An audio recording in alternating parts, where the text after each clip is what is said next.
Today on the Dennis Michael Lynch podcast, we're going to start with a 9-year-old being sold right in front of your eyes to a 55-year-old dirtbag.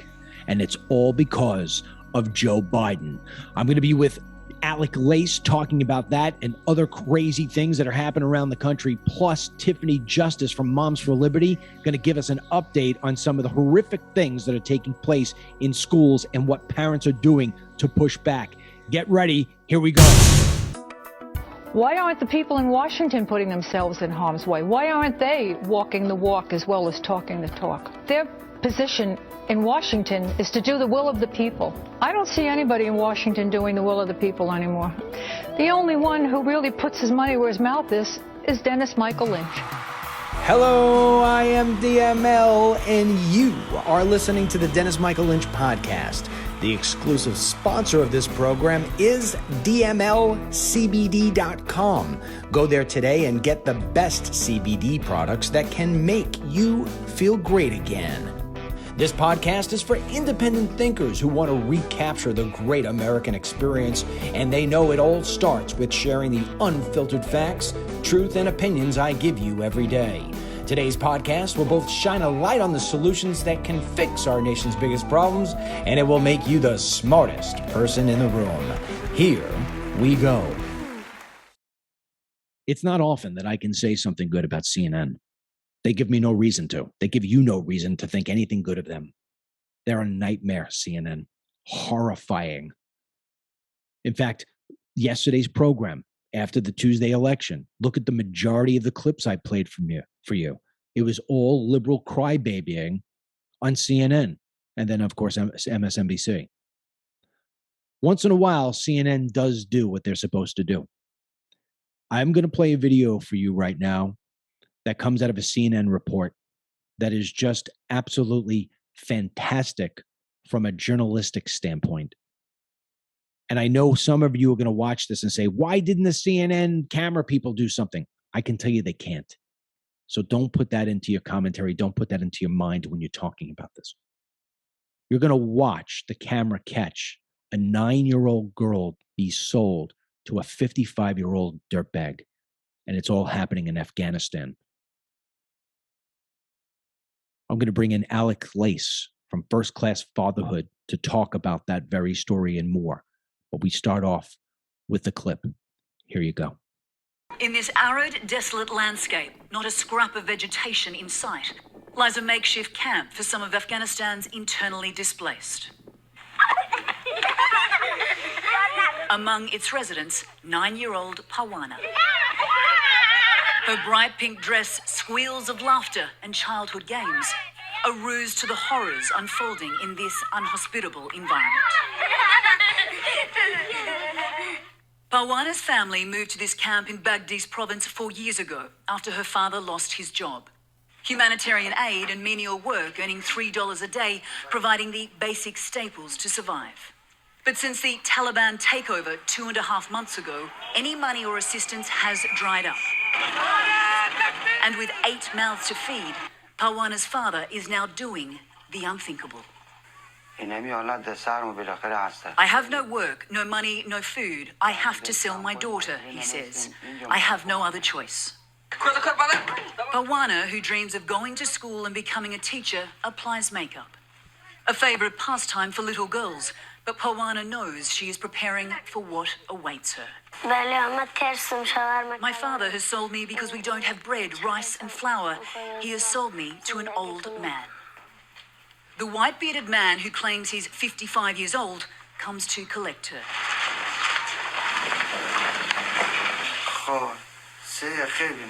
He's bought Parwana for 200,000 Afghanis, just over $2,000 US. Covered up, Parwana whimpers as her mother holds her. This is your bride. Please take care of her, says Parwana's father. Of course I will take care of her, replies the man. His large hands grab her small frame.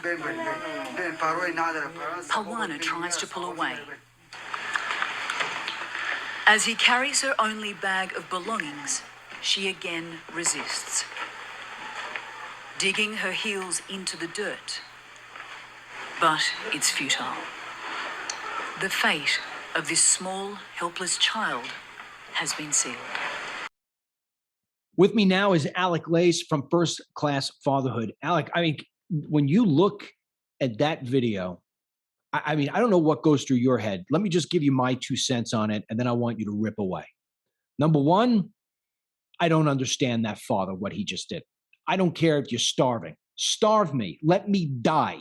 You know what? Cook me on a steak and feed the kids.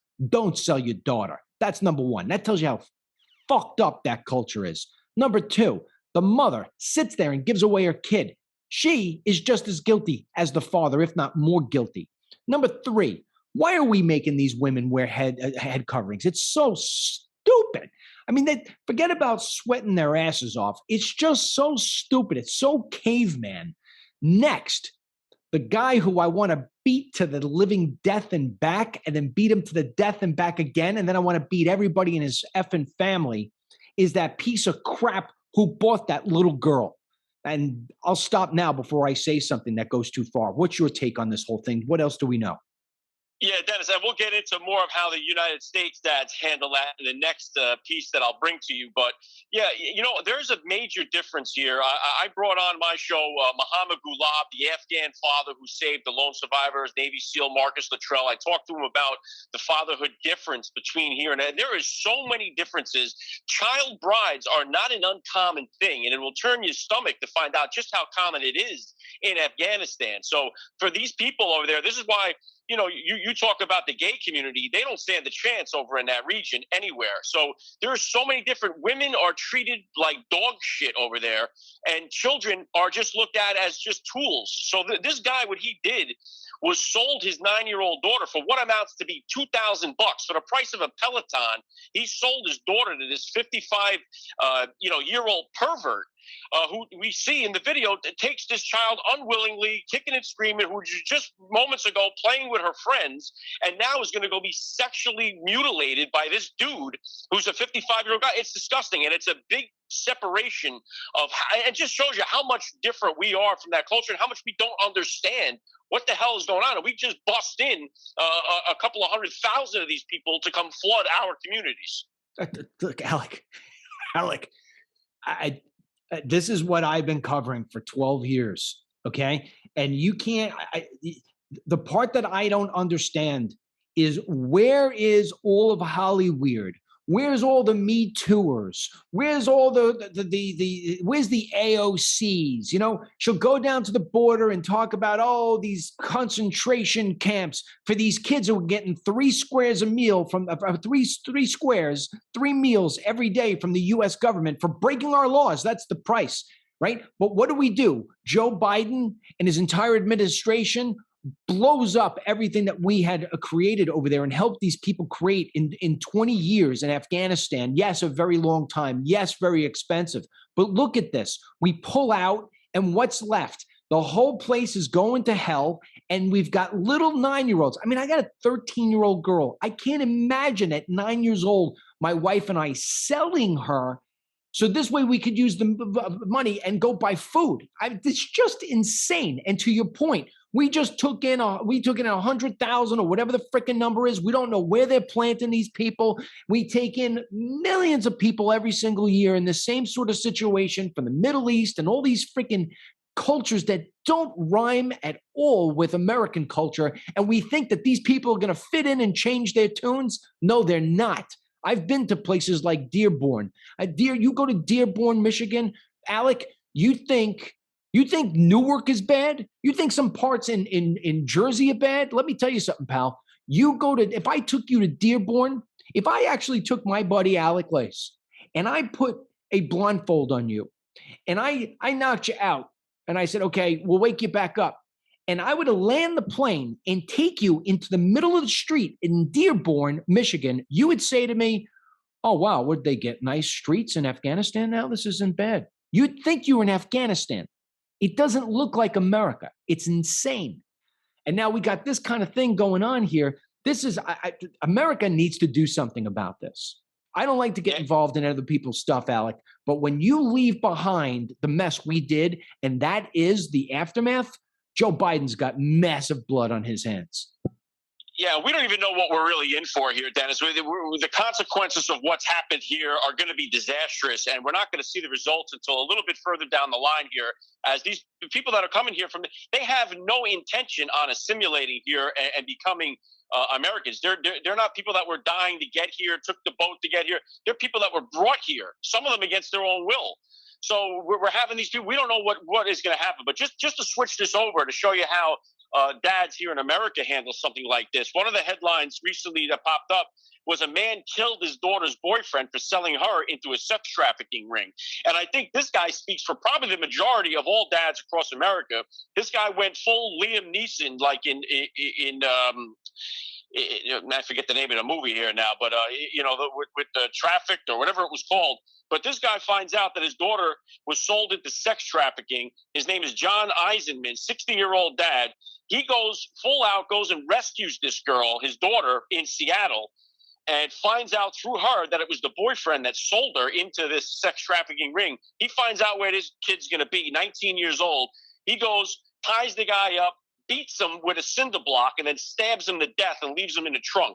So now this happened in October 2020. Now he's on trial here for this. And I can't imagine there being a jury anywhere in this country that would convict this guy and wouldn't feel like this guy got the justice that he deserved. Yeah, I mean, just getting into the details of this. Actually, we'll get to the details in a second because it's amazing how the brain works, right? When you're all fired up. But I mean, yeah. So this, every father that I know, we at some point or another, you get into a conversation about what would you do if somebody did something to your daughter or what have you, and you say, "I'd freaking kill him. I'd freaking kill him." But you know what? Thankfully, most of us are never put into that sort of position where we've got to go out and kill him. This father is put into that position, and you know what? I bet you, and I hate to be so graphic, but I think people have to understand this. And I'm sure if I were the lawyer defending this man, I would be painting this picture. I want you to imagine that your daughter trusts her boyfriend, and he winds up selling her. And now every single day, because I've done shows on this, Alec. I did it back on my Newsmax day, and I just did one here on the podcast back in August. I was so passionate about what the woman who I had on the phone told me. I donated $8,000 to her organization. She explained to me that what her organization does, they go in and they save girls who are in these holding houses, and they're basically pushed, get this, Alec, they're pushed 20 to 25 times a day to have sex with strangers. That's what the sex trade is. It's not like you're going out one night and you're having to do something you wouldn't want to do with any stranger. But they're doing it 20 to 25 times. So imagine being the father going through that process, A, finding your daughter in that situation, and then B, having to hear what it is that other men did to her every single day. Yeah, you know what? I can see what this guy would do, what it is that he did. Now, with that being said, what he did was after he I read the article, I think it was on the DML News app. We have it where he takes him, he abducts him, stabs him to death, hits him over the head with a cinder block, puts him into the trunk of a car and abandons the car. And then somebody found the car a year later. I don't know how they started it, but they drove it into town, and then people were rummaging through the car, and that's when they found the dead body. I mean, this guy, I guess he was so fired up with his passion, he didn't think. He should have burned the car. Yeah, like you said, it's hard to imagine that just like you said, we all have that quick response, but until we're in the situation, we never know how we're going to react. And I think the bigger problem here, Dennis, is the sex trafficking ring itself. And just like you're talking about there, I've spoken with Navy SEAL Craig Sawyer, who runs vetsforchildrescue.org several times, and the details of what's going on, even in the United States, are just terrifying. Now, they put the numbers somewhere around 15 to 50,000 women and children are forced into sexual slavery here in the U.S. every year. Now, that number from the Department of Health and Human Services, they put that number at 240,000. There's no way to know for sure because this thing is so lucrative and so many powerful people are involved in it. Craig Sawyer said it's the fastest growing criminal enterprise on earth, if not hasn't already taken over the drug trade as the most lucrative. And the people that are involved in this are so many powerful people, and they're devastating lives all over the country. And it seems like it doesn't get anywhere near the airplay it should until it shows up on your front doorstep, like it did for this guy here in Seattle. And then you have to take the law into your own hands, it seems. Yeah, I mean, it's heartbreaking that the United States will focus so heavily on whether or not Alec and Alec's children have their shots, whether or not Alec and Alec's children have their masks on. We will be the Gestapo with that. But when it comes to protecting our kids and things of that nature, this dad felt like he had to take things into his own hand. It's pretty sad. That being said, speaking of the mandates, speaking of things like that, unfortunately, your state looks like it lost the election by a few votes there. You're going to keep Mr. Murphy in place. And as far as I'm concerned, he's just as bad as de Blasio. At least we're getting rid of him in New York City. I wonder what the new guy is going to be like, being an ex-police captain. But, when you talk about these mandates, what's going on? I mean, I know what's happening right now in New York City with the firefighters, and they're not going to work. What's happening with that? Yeah, you got at least 10,300 New York City workers that resisted the vaccine mandate. 2,300 firefighters called out sick as the mandate went into effect. They closed down 18 fire and ladder companies throughout the city. But the thing is, you had over 22,000 city workers rush to go get the vaccine within the last week or two to bring the number up. And de Blasio called the mandate a success. It was the right thing to do. The proof is in the pudding, because you see all these people. Now, these people had a year to get vaccinated. They didn't do it. They didn't get vaccinated right now in the last week for their health. They got the vaccine for their job so that they can have means to survive and they can provide for their families. So forcing these people to get the vaccine had zero to do with them wanting to protect their health. They just wanted to keep their job. And that's what you're doing to these people. And now I would imagine too, Dennis, I mean, I don't have any proof of this, but I would imagine a lot of these guys are buying these vaccine cards. I know it's a pretty lucrative market right now in New York City. There's guys that are selling them like hotcakes over there. So who knows how they're getting around it. But I'll tell you what, if you buy a fake vaccine card, it gives you just as much protection as if you get the shot. Because everybody, even at my job here, people that are vaccinated, they're the ones that are constantly going out sick with COVID, and they're the ones scared of everybody. So the people who are scared at my job are the ones that are vaccinated. They're like, oh, I got to stay away from you. I'm not vaccinated. I could care less who I'm around. It doesn't faze me one bit.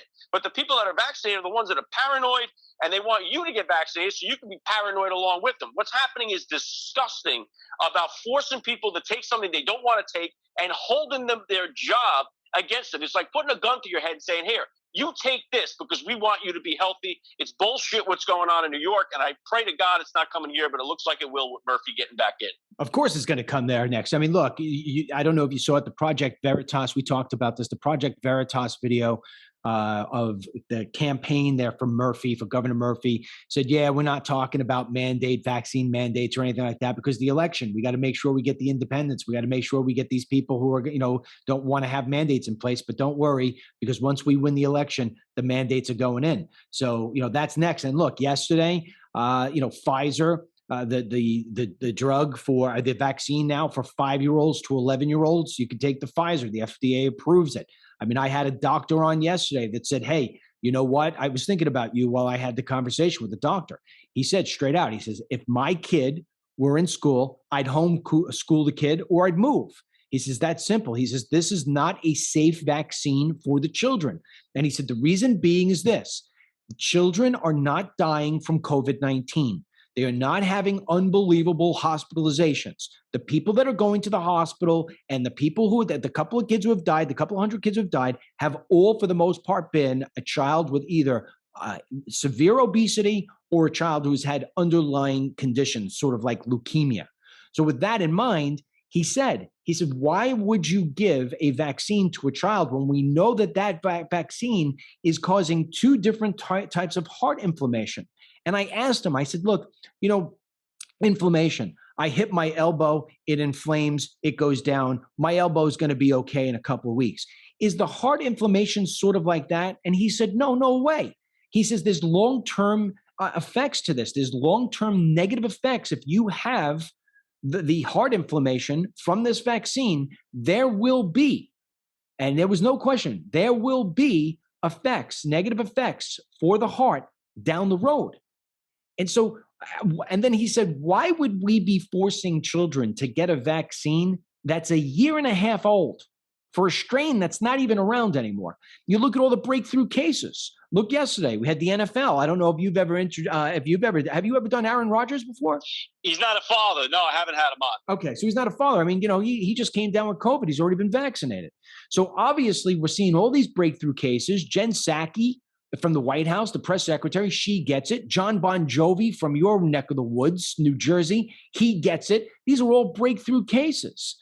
So it just doesn't make any sense. It's all about power. It's all about the drug companies making a fortune. It's all about not using therapeutics. It's just insanity. And anybody who's got children out there have got to be concerned. I mean, just pulling it to you personally, you've got 4 kids. They're all in school. What are you going to do if Murphy goes down the mandate hole?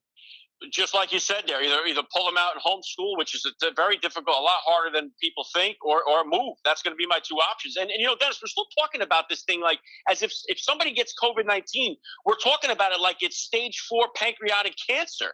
We're talking about like it's a definite death sentence. The fact is, the overwhelming majority, the highest percentile of people that have gotten COVID-19 have never had to go to the hospital and have never had much difficulty with it whatsoever. So we're talking about this thing as if it's a guaranteed death sentence when it's really not.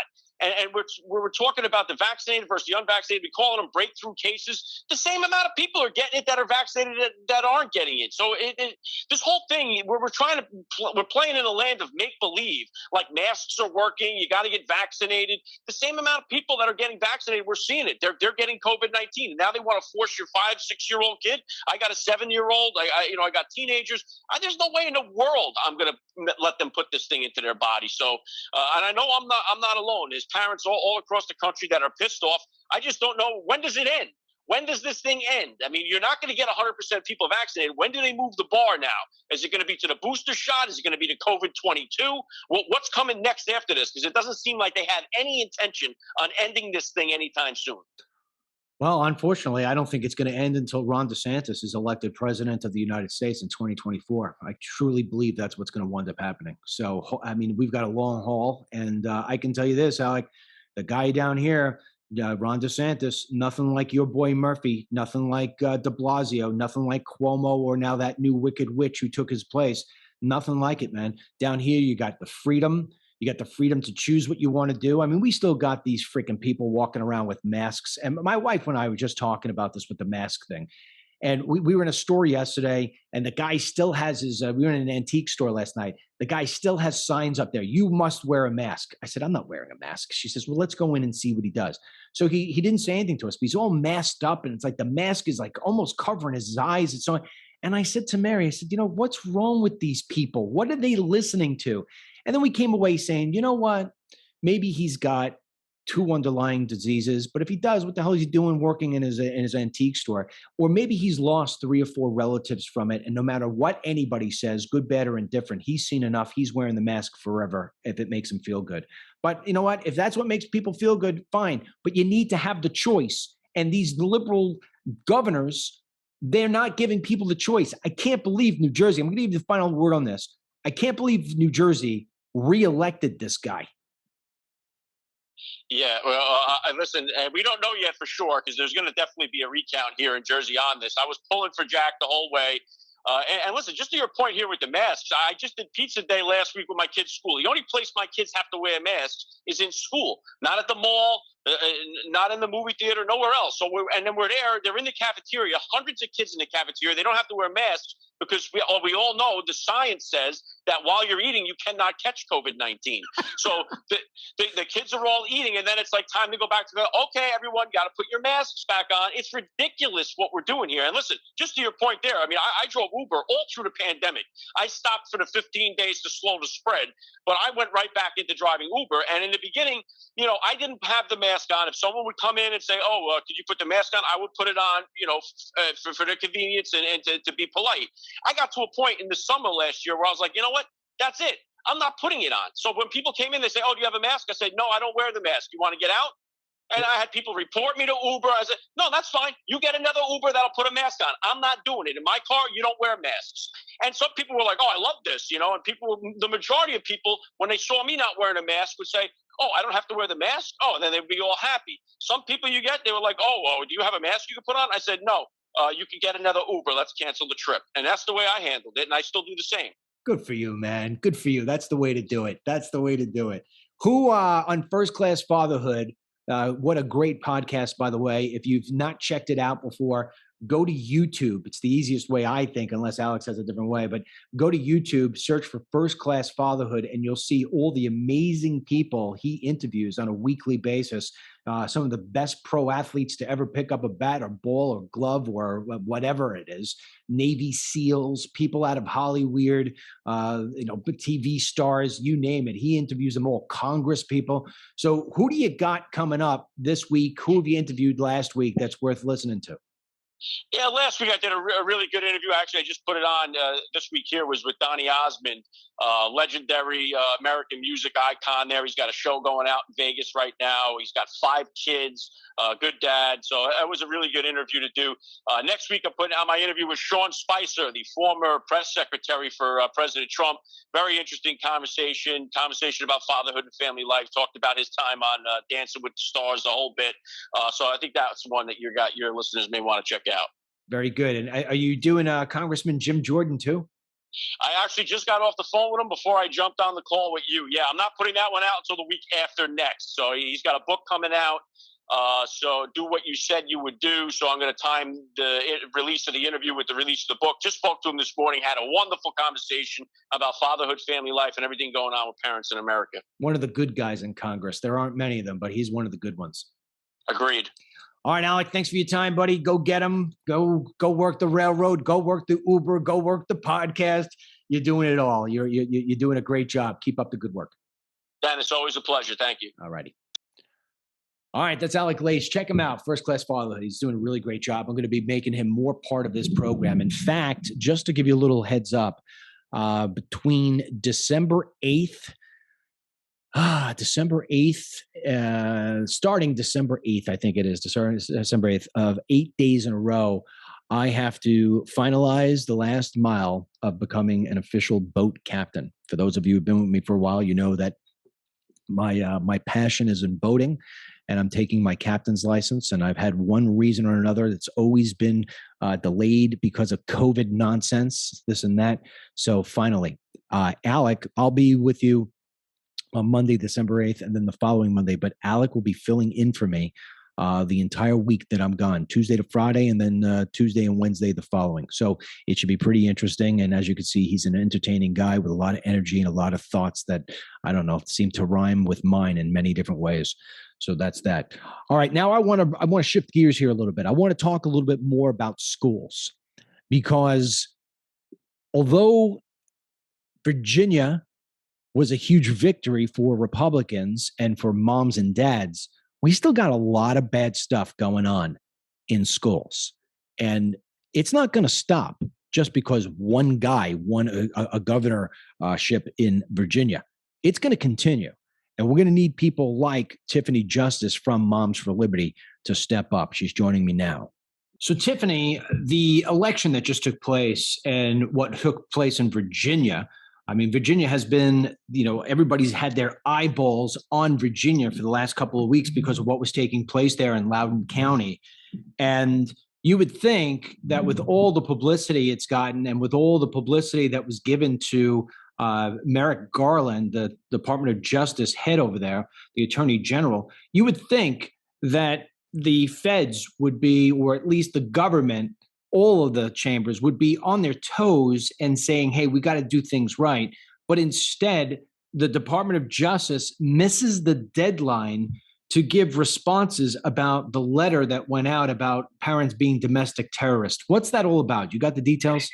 Well, one thing I know as a mom is that oftentimes people don't want to answer things when they don't have a good answer, right? And so I think the truth of the matter is it seems that the Department of Justice didn't have a good answer for the questions that some of the senators and representatives raised, Josh Hawley, John Cornyn. So what was asked of Merrick Garland was there any other evidence that you used besides the National School Board Association letter on the 29th before you issued your memo on October 4th, saying that, parents may be considered domestic terrorists, right? Definitely chilling the speech of parents. And I know that Cornyn asked that of Merrick Garland several times. Did you give consideration to the effect that the letter that you wrote would have? And so what we saw was the NSBA rolling their letter back.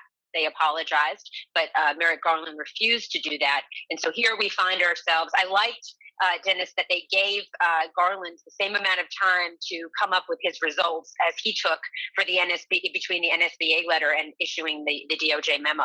And what we've seen is no answer.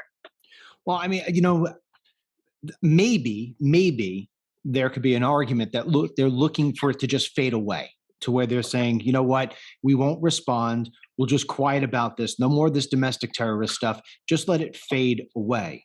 But there's a story out of Virginia where a mom says she goes to a board meeting and they had, the feds were all there. And I mean, you can actually see the tweet that she puts out. There is a car there from the Department of Homeland Security. What's that all about? Yeah, well, I think Americans in general maybe didn't realize what was happening in Loudoun County and Fairfax County, and that being so close to D.C. And I think really, from my perspective and understanding the way things are working right now, it seems that this really was an effort to create I really think to create some election interference. I think that the federal government realized the impact that parents were going to have on this Virginia race and really races across the country on Tuesday. And I think this was a way to try to head it off, to intimidate parents. And you're right, there was a mom in Virginia. They were in Fairfax, I believe. There were helicopters. There was a helicopter over the school board meeting. She's received numerous threats. They had federal law enforcement there that they had never had at their meetings before. I can tell you personally, in Florida, we had the FBI meeting with school districts the day after the memo was released by the DOJ. So this was very real. It's something that all Americans can be concerned about. And the argument that somehow they want it just to go away isn't good enough. Josh Hawley brought up, this is the first time that we've really seen in the history of this country such a bold action taken by the Department of Justice. And there needs to be more than just the National School Board Association's letter that would have driven them to that. And I think the American people deserve an answer from Merrick Garland about what other evidence was used in coming to the conclusion that type of a statement from the Department of Justice was necessary.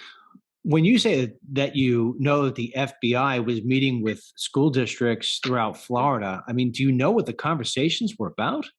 There was a press conference that came out of Duval County, I believe, and we can pull it up. But there was a lot of conversation about diversity and equity and that being the guiding force of how they were going to do their work in these districts. So it seems like there is an effort to conflate a lot of different issues. And the bottom line is that it seems that the Democrats right now in the United States of America that are in leadership, not the people, but the leadership, I don't think they want to hear the voices of parents because they know we're disappointed. Well, I look what you just said. You think the FBI and, the presser kind of gave reference to talking about inclusion and equity and all that stuff. That's another, as far as I'm concerned, that's code words for CRT, for critical race theory. And, there's really no place for that nonsense. I don't know if you remember this or not, but I remember back in the days, I'm older than you. I remember back in the days when I would go to social studies and, we learned there was a week, 2 weeks, 3 weeks given to slavery, that era, the Civil War. I mean, we learned about all of these things in school. So it's not like we're trying to eradicate history and pretend as if it didn't happen. We're not the ones ripping down statues to try to cover things up. And yet for some crazy reason, it's just not enough for the other side. It's not enough for the other side who just wants to jam this stuff down parents' throats. And obviously, parents don't want it. With that being said, I think parents will, what I think parents want is, I think we all want history to be taught and we want our children to know, warts and all the things that have happened, the bad things that have happened and the good things that have happened in the United States. But we don't want to leave our kids back in the time where there was such racism. We want to raise our children for a brighter future in America where they value people in a colorblind society. We don't see that as something that shouldn't still be aspired to. And we don't see that. And so that, the fact that even saying, we want children to be colorblind has become a racist thing to say. And I just reject that. We want history to be taught properly, but we also want our children to learn and understand that our country has moved forward, done better, and we can continue to improve. Look, when I was in school, I don't recall anybody trying to jam these sort of crazy out there, as far as I'm considering them, far left, I don't know what you would call them, studies, curriculums, principles. I don't know. It used to be math, spelling, and gym class. That's what I remember, going to lunch. Now with all of this kind of crazy stuff, there's another story out of a middle school, and we're going to toss up the picture here. And the parents in this school are outraged over the sex art that was shown. Now, I'm going to walk through this photograph so this way people can see it, because some people are going to wind up listening and watching this on their cell phones. So it's almost a panoramic, and it starts with these. Well, actually, I should say it's a collection of these sexually explicit, I don't know what you would call them, black and white ink spots. They're silhouette. I guess you would call it a silhouette. Yeah, it's a silhouette. And in the first one, there is a man leaning in to kiss a woman. And this, is from the old days when the women used to wear the big bell-bottom dresses. And you can see that there is a pair of legs under the back of the woman's dress. So in other words, she's going to go kiss a man, and there is somebody underneath her dress from behind. You could only see their legs coming out along with her legs. Move over to the next photo. You've got a woman laying down with her legs spread, and there is what looks like a little devil creature holding a dead duck as if it just came out of between her legs. And then as you continue to go, it gets even more crazy. There is again, this little devil creature is giving oral sex to looks like a young boy. I don't know what it is, but you could actually see the silhouette of a man's organ. And then you move on. The next one has a woman doing a dance with one of her legs. It almost looks like the Dr. Seuss dance that he used to do. And one of her legs is up, and two babies are shooting out of the bottom of her dress. So in other words, she just gave birth onto the ground. And then the last one shows the same woman jumping with a broomstick in her hand. And as she's jumping, there is what looks like the silhouette of a man's legs and body, but you can't see his head because his head is covered up over her dress. His face is stuck in her rear end. There's no other way of saying it. What purpose does this have in a classroom, in an art classroom, let alone one for middle school? Yeah, there's a lot of sex for middle school. There's a lot of oral sex for middle school. Parents are asking themselves this question every day. What we're seeing in a lot of our children's school libraries are these very pornographic books with very graphic depictions of sexual acts between men and women, women and women, men and men, children and adults. And it's shocking.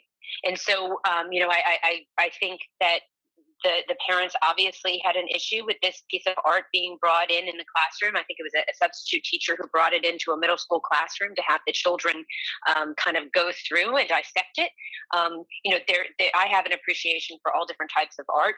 And I think that it's a wonderful type of expression. But I think this idea of age-appropriate content, and so obviously you have very graphic depictions of sex in here, and even pedophilia perhaps.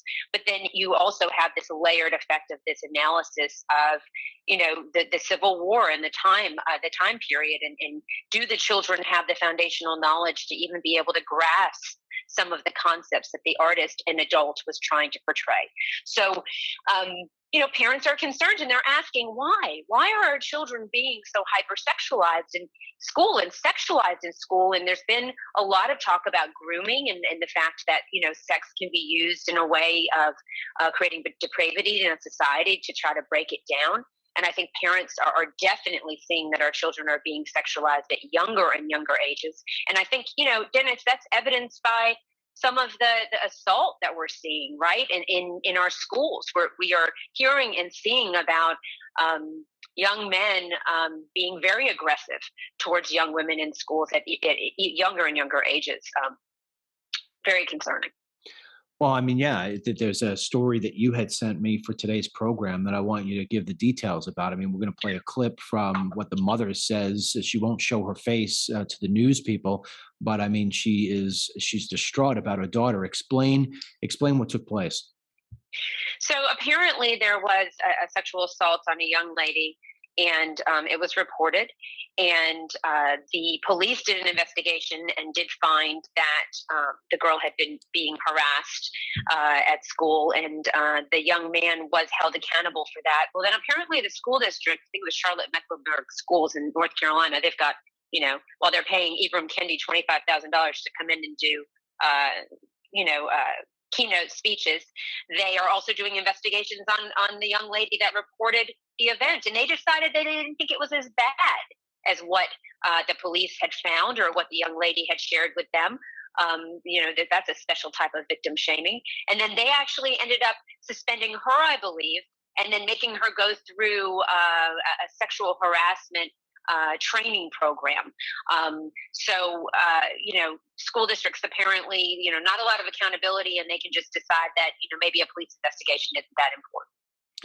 Yeah, well, they did. In fact, what happened is, I read up on it as well. What happened was that the girl had reported this sexual assault, saying that the young man had pushed her into a stall, touched her breast, and she reported it. And finally, she went to the police. The police arrested the young man, and then follow-up investigation internally from the school says that she came up with a fake story.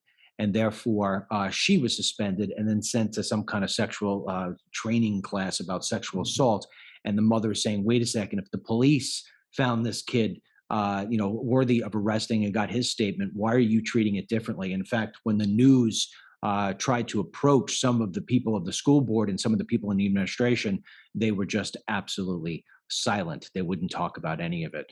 With this said, are we making any advances? I mean, Tiffany, your whole thing is you run Moms for Liberty, and I know it's growing. There's so many other different organizations like yours that are all now popping up all over the country. I get emails about them every single day. I guess you folks are taking the country by storm in a sense, because look what just happened in Virginia. A lot of that was focused on education, not all of it, obviously, but I mean, that's where a lot of people were focusing.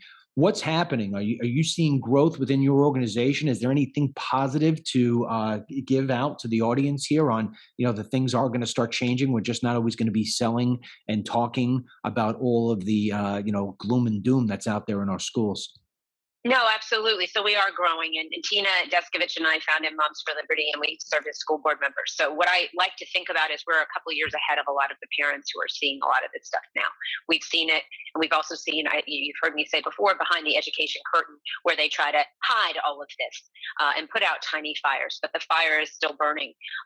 You're seeing all of these things exposed. We will continue to expose what is happening in schools until we see change. And so we are growing. We have almost 70,000 members. We are 152 chapters in 32 states now, and we will continue to grow, and we encourage parents to get involved in some way. Moms for Liberty is about defending your parental rights at all levels of government. You don't have to be a parent to be a member. You don't have to, you can be a dad, you can be an aunt, uncle, grandparent, but we need everyone in this fight to reclaim our children's education. And we are seeing growth and gains. Tuesday was a wonderful day for Glenn Youngkin in Virginia, but it was also a great day for school boards around the country, because we saw seats changing, and we know, and we'll be reporting hopefully tomorrow out a lot of the wins that we had across the country with helping to support new people getting into school board that will put kids first. Fantastic. Good work, Tiffany Justice. That is momsforliberty.org. Go out and give it a shot. Thanks a lot, Tiffany, for your time. Thank you very much, Dennis. Have a great day. So there you go. I mean, we still got these horrible things taking place in our schools. And I mean, it's just pathetic. Why do they need to see art like that? What's the point? What's the lesson? What are they getting out of that? I don't understand. Is that so this way the teacher could try to sound like he or she is cool? It's ridiculous. Let's get back. I mean, I'm all for art class. I used to love art class. I used to be a guy who could draw pretty well. I used to love art class. But I mean, back in art class, we would do things. We'd take, paper mache and stuff of that nature. And, you'd be creating things, not sitting there and looking at, people touching each other in places where it should only be inside the bedroom. And even that, I mean, some of the stuff you see on that picture there, that goes way beyond the bedroom, at least my bedroom anyway. That being said, that's it for me. Listen, tomorrow, speaking of romantic things in the bedroom, tomorrow I will be answering your emails, but really, to be honest, it will be recorded today on Thursday. Here's the reason. My wife and I are celebrating our wedding anniversary this weekend, and we're taking our children with us, and we're going away for a 3-day little extravaganza where the 6 of us are just going to celebrate our fantastic family and Mary and I being together. In fact, I think we're married this weekend for 28 years, and we've been together for 35 years. Woo! And, I mean, come on, even though I haven't shaved today, it's a little white on the beard, but my God, 35. So you're supposed to be saying, what, DML? You got together when you were 10? Nah, I'm a little older than that. Come on, man. Come on, man. I'm no Joe Biden yet, but I'm getting up there. All right. Till the next time, make sure that you go visit DMLCBD.com. I've told you once, I've told you a million times, Joe Biden is just screwing up the world. And those of us who had great businesses, product flowing in, well, those interruptions now between truckers and packaging companies. I mean, even my cardboard guy is giving me a hard time about getting me stuff. So if you want to make sure that you have got yourself your supply, get in there, DMLCBD.com. Also want to let you know that next week we are going to be announcing, we are going to have a special Christmas gift that you can give to people. It's going to be boxed in a Christmas box, and it's going to include DML CBD face serum, DML CBD hand and foot cream, and DML CBD Miracle Me body oil. It's sort of that, it's the topicals put in there. So you could give somebody a gift and say, here you go, improve your face, improve your skin, improve your pain, the whole thing. Nice little gift box. And we're going to price it at a nice discount for you. We're going to have limited. We're only going to make 500 of them. So it's going to be the first 500. You're going to be able to have that as a Christmas gift. You could give it out to people. It'll be the best gift they get under the tree. All right. That's it for me. Until the next time, may God bless my guests, Tiffany Justice and Alex Lace from First Class Fatherhood. May God bless you, your family, our troops, this country, and my wife for putting up with me for so many years. This podcast is produced by Anita Griffey, Lori McLean, and yours truly. And you could subscribe by going to the Apple Podcasts page and search for Dennis Michael Lynch Podcasts. And make sure to leave us a 5-star review. Or you can download the DML News app from the Google Play Store for Android phones and the Apple App Store for iPhones. And do not forget to visit our sponsor, DMLCBD.com, so this way you can feel great again.